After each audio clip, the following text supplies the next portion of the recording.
Hi friends, இது Tuesday night எடுத்த vlog இது. நைட் என்ன செய்யலாம் டின்னர் அப்படியே யோசிச்சுட்டே இருக்கும்போது சரி சாம்பாரும் சாப்பாடும் செஞ்சுக்கலாம். அப்படியே காலையில் வடைக்கு ஊற போட்டிருந்தேன். சரி அதுவுமே நல்லா ஊறி இருந்தது. சரி கரண்ட் வேறு போயிட்டே இருந்தது, இங்கே மழை வேறு நல்லா. அதனால சரின்ட்டு அதையுமே அரைச்சி எடுத்து வச்சுட்டேன். எடுத்துட்டு சரி ஒரு கொஞ்சம் வடை தான் சொல்லுங்களேன், ஒரு 10 வடை தான் வரட்டுமே, செஞ்சு வச்சோம்னா சாப்பிடுவாங்களா. அந்த உளுந்து அப்படியே வச்சா அப்படியே வண்டு மாதிரி வந்துடும் அது. ஏன்னா நம்ம கை வச்சு ஆல்ரெடி எடுத்துடுறோம் உளுந்து, திருப்பி அப்படியே வச்சுட்டு அது ஒரு மாதிரி ஆகிடுது. அதனால சரி அதை செஞ்சிடலான்ட்டு அதையும் ஒரு பக்கம் ரெடி பண்ணிகிட்ருந்தேன். அப்புறம் இன்றைக்கி என்ன மெனு அப்படின்னா, சாப்பாடு, சிறுபருப்பு மைசூர் பருப்பு போட்டு சாம்பார், அதுக்கப்புறம் முட்டை ஃப்ரை. இன்றைக்கி அவ்வளோதான், எக் ஃப்ரை. அவ்வளோதான் இன்றைக்கி என்னோடய மெனு, அவ்வளோதான். இருந்தாலும் அது செய்யறதுக்குள்ளேயே இந்த கரண்ட் படுத்தின பாடு, மிக்ஸி ஓடலை, எப்போ பார்த்தாலும் ப்ராப்ளம் தான் லைஃப்பில். என்ன பண்ணுறது பாருங்கள், நல்லா மழை பெஞ்சிட்டு இருந்தது, நல்லா ஆவி பறக்க எல்லாத்தையும் ரெடி பண்ணிகிட்டு இருந்தேன்.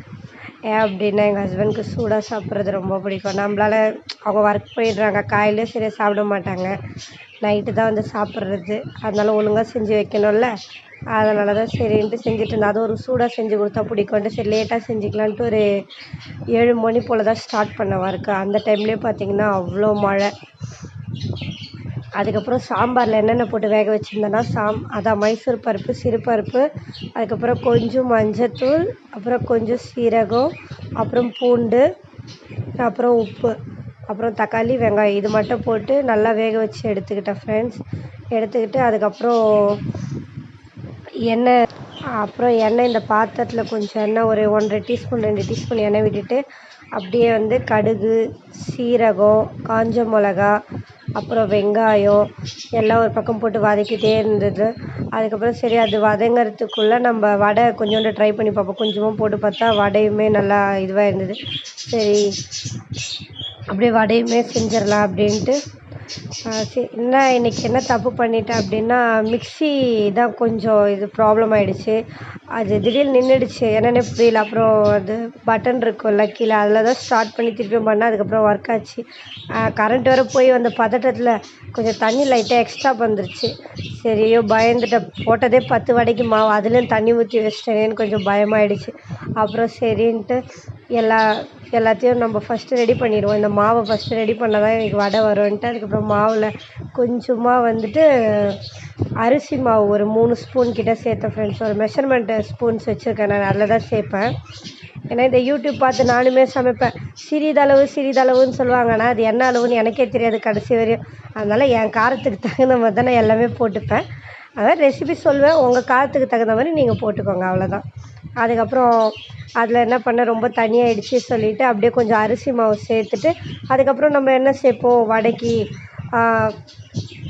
உப்பு, சீரகம், அப்புறம் மிளகு, கருவேப்பிலை, வெங்காயம், கொஞ்சமாக இது சேர்த்துருந்தேன், பெருங்காயத்தூள், அவ்வளோதான். இது மட்டும் தான் நான் அதில் சேர்த்துருந்தேன். அப்படியே சரி சைடில் பார்த்தா வடையும் ரெடி ஆகிடுச்சு. பாருங்கள், வடை நல்லா வந்திருக்கு. நான் தான் பயந்துட்டேன், ஏன்னா கொஞ்சம் லைட்டாக தண்ணி ஆகிடுச்சு. அதை ரெடி பண்ண போய் அப்புறம் இன்னும் மோசமாகிடுச்சுன்னா என்ன பண்ணுறது. ஏன்னா நிறைய டைம் எனக்கு அந்த மாதிரி ஆகும்.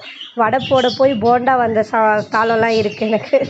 ஆனால் சமைச்சி எக்ஸ்பீரியன்ஸ் ஆகிட்டு இப்போது ஃபஸ்ட்டில் எண்ணெய் பார்த்தாலே பயப்படுவேன் தெரிக்குதுன்ட்டு. இப்போது நானே வீடியோ எடுத்ததுக்கப்புறம் தான் பார்க்குறேன், எண்ணெயில் கையை விட்டு சமைக்கிற மாதிரி தெரியுது எனக்கே. பார்த்தீங்கனாலே தெரியும், எண்ணெய் கிட்ட போயிட்டு வருது, பயமாக தான் இருக்குது. ஆனால் சமைக்கும் போது அதெல்லாம் தெரியல. வீட்டுக்கு வச்சுட்டு சமைக்கும் போது அதெல்லாம் மறந்துடும். ஒரு ரோபோட் மாதிரி சமைச்சிட்டே இருக்கணும். அதுக்கப்புறம் சரி வெங்காயம்லாம் போட்டியில் தாளிச்சிட்டோமா ஃப்ரெண்ட்ஸ். சாம்பாரில் பாருங்கள், பாதியாக சொல்லிகிட்டு இருக்கேன். வெங்காயம் போட்டு தாளித்ததுக்கப்புறம் கொஞ்சமாக சாம்பார் மசாலா, ஒரு 2 ஸ்பூன் சாம்பார் மசாலா, கொஞ்சமாக தனி மிளகாத்தூள், 1 ஸ்பூன் தனியாத்தூள், இது மட்டும்தான் ஃப்ரெண்ட்ஸ். போட்டுட்டு நல்லா வதக்கிட்டோன்னா நல்லா அந்த பச்சை வாசனை, அந்த மசாலாவோட பச்சை வாசனை போயிட்டு எண்ணெய் திரியிற மாதிரி இருக்கும். அதுக்கப்புறம் நம்ம என்ன பண்ணலாம், நம்ம ரெடி பண்ணி வச்சுருந்த இந்த சாம்பார் மிக்ஸை அப்படியே எடுத்து பாத்திரத்தில் சேர்த்துட்டோன்னா சாம்பார் ரெடி. அவ்வளோதான். ரெசிபி சொல்லி முடிக்கிறதுக்குள்ளே எனக்கு ரொம்ப கஷ்டமாக இருக்குது. இப்போ தானே பிகினர், எனக்கு அவ்வளோவா தெரியல. சரியா எப்படி சொல்லணும் அப்படின்ட்டு, நான் வீட்டில் எப்படி பேசுகிறேனோ அதே மாதிரி தான் வீடியோலேயும் பேசுகிறேன். ஏன்னா இப்படி தான் நான் வீட்லேயும் பேசிகிட்டு இருப்பேன். எனக்கு அந்த ரெசிபி ப்ராப்பராக இன்னும் சொல்ல வரல. அது பார்த்துக்கலாம் இனிமேல் வர வீடியோஸில். ஃபஸ்ட்டில் ரெசிபியே சொல்ல மாட்டேன். இப்போ இந்த அளவுக்காச்சும் சொல்கிறேன்ல ஃப்ரெண்ட்ஸ். இதுக்காச்சும் மறக்காமல் ஒரு லைக் போடுங்க. அப்புறம் என்ன மாதிரியே யார் யார் பேசுவீங்களோ எல்லோரும் வந்து ஒரு லைக் போட்டு போங்க, என்ன மாதிரியே வீட்டில் இருக்கிறவங்க.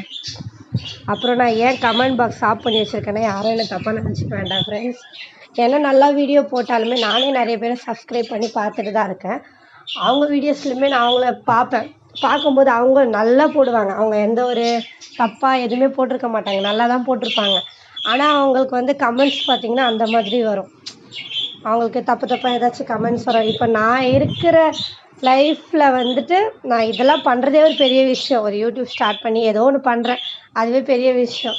இதில் எனக்கு கமெண்ட்லாம் வந்ததுன்னா அப்புறம் வீட்டில் அப்புறம் பிரச்சனை தான் வரும். அதனால் சரி எதுக்கு கமெண்ட் பாக்ஸெல்லாம் ஆன் பண்ணணும் தான் நான் ஃப்ரெண்ட்ஸ் ஆஃப் பண்ணி வச்சுருக்கேன். அப்படி என் சேனல் பிடிக்குதுன்னா லைக் பண்ணுங்கள், பிடிக்கல டிஸ்லைக் பண்ணுங்கள். டிஸ்லைக்லாம் பண்ணாதீங்க. நீங்கள் வேறு சேனல் நல்ல சேனலாக போய் பாருங்கள், ஓகேவா ஃப்ரெண்ட்ஸ். அதுக்கப்புறம் வடையுமே சரி செஞ்சு முடிச்சிட்டேன். அதுக்கப்புறம் சரி முட்டை மசாலா ரெடி பண்ணி வச்சுருந்தேன். அதில் என்னென்ன போட்டேன்னா தனி மிளகாத்தூள், தனியாத்தூள், கொஞ்சமாக 65 மசாலா, அப்புறம் உப்பு, கொஞ்சம் ஒரு பிஞ்ச் வந்து மஞ்சத்தூள், இது மட்டும் போட்டு ஃப்ரெண்ட்ஸ் நல்லா அது வந்து மசாலா மிக்ஸ் பண்ணி வச்சுட்டேன். அப்புறம் தவா வந்து இந்த தவா தான் ஃப்ரெண்ட்ஸ், எல்லாத்துக்குமே இந்த தவா தான் வச்சு சமைப்பேன் நான். அது இப்போ தான் வாங்கினது தவா, வாங்கி ஒரு 4 மாதம் இருக்கும்னு நினைக்கிறேன். நல்லா பழக்கிட்டேன். அதில் தான் ரொட்டி நல்லா வரும், தோசை, அப்புறம் வந்துட்டு சப்பாத்தி, எது செய்கிறதா இருந்தாலும் தவா தான். ஏன்னா நம்ம தவாவை எப்படி பழக்கிறோமோ அதுக்கேற்ற மாதிரி தான் நம்ம யூஸ் பண்ண முடியும். ஒருத்தவங்க சப்பாத்தி சுட்டு தவாவில் நான் தோசை சுட மாட்டேன், தோசை சுட்ட தவாவில் சப்பாத்தி செய்ய மாட்டேன்னுவாங்க. அப்படிலாம் இல்லை. நீங்கள் பார்த்தீங்கன்னாலே தெரியும் என்னோடய வீடியோஸில். ஃபஸ்ட்டு நான்ஸ்டிக் தான் யூஸ் பண்ணிகிட்டு இருந்தேன். அப்புறம் அது யூஸ் பண்ணக்கூடாதுன்னு தெரிஞ்சதுனால சரி எனக்கு தெரியாமல் நம்ம யூஸ் பண்ணியிருக்கோம், தெரிஞ்சதுனால நான் எதுவுமே நான்ஸ்டிக்காக வாங்குறதில்ல.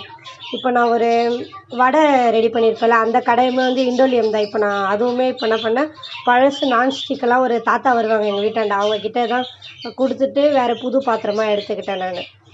அதே மாதிரி நல்லா மழை பெஞ்சிட்டு இருந்ததா ஃப்ரெண்ட்ஸ். நான் என்ன பண்ணேன், வடை சுட்ட மிக்ஸி ஜார்லாம் இருந்தது எடுத்துகிட்டு போய் அப்படியே தண்ணியில் வச்சேன்னா தண்ணி அப்படியே மழை வந்து வாஷ் பண்ணிட்டு போயிடும். நம்மளுக்கு ஒரு வாஷ் பண்ணி எடுத்து வைக்க வேண்டியதுதான் வேலைன்ட்டு கொஞ்சம் பாத்திரம்லாம் வந்து எடுத்துகிட்டு போய் மழையில் வச்சிட்டேன் ஃப்ரெண்ட்ஸ்.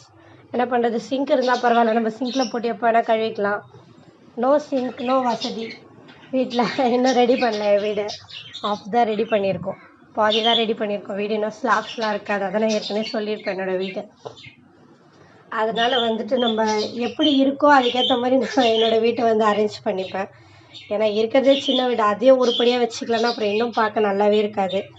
பாருங்கள் ஃப்ரெண்ட்ஸ், சமைக்கும்போது எவ்வளோ நல்லா சமைச்சிருப்பேன், அதை எடுத்து அது சமைச்சி முடிக்கும்போது பாருங்கள் எவ்வளோ வேலை இருக்குன்ட்டு.